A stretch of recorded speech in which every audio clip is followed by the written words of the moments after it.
কাজ কাজ আর কাজ, কাজ করতে করতে আমার বেলা 12টা বেজে গেছে। একটা মেয়ের কাজ কখনো শেষ হয় না।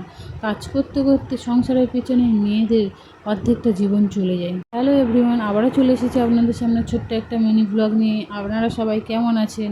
এতটাই বিচ্ছিরি গরম পড়েছে যে আমি হাফ সিদ্ধ হয়ে গেছি। ছেলেরা খালি বলে তোরা কী করিস, তোরা কী কাজ করিস। উনুন সালে একবার যদি ছেলেরা বসতো তাহলে বুঝতে পারতো রান্না করাটা কতটাও কষ্টের।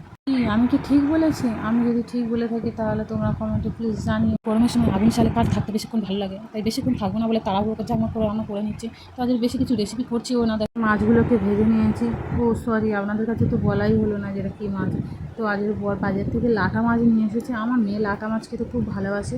সত্যি কথা বলতে আমি বেশি কিছু রেসিপি করছি না।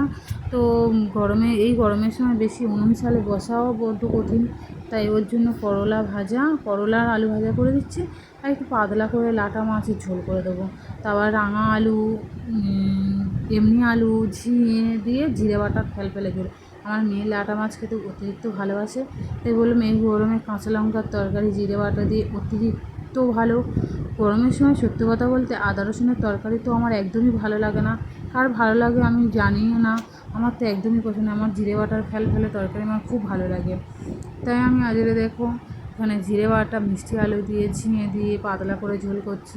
এখানে আমি ফোড়নে দিয়ে দিয়েছি তেজপাতা, শুকনো লঙ্কা, জিরের ফোড়ন দিয়ে আলুগুলো আর মিষ্টি আলুগুলো ভালো করে ভেজে নিয়ে তার মধ্যে ঝিঙেগুলো দিয়ে টমেটো দিয়ে একটু ভালো করে ভেজে টেজে নিচ্ছি।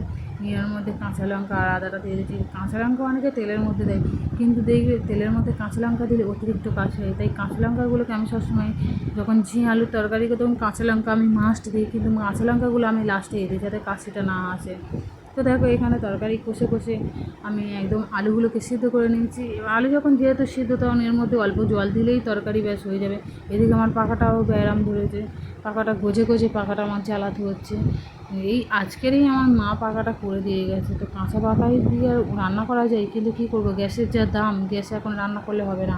তাই আমি উনুনের মধ্যেই যত কষ্ট করে হোক, সত্যি কথা বলতে আমি রান্না করছি। আমার বরের টাকাটাও একটু বাঁচাতে হবে না, কত কষ্ট করে আর টাকা ইনকাম করে। আমি বউ হয়ে যদি না বুঝি কে বুঝবে।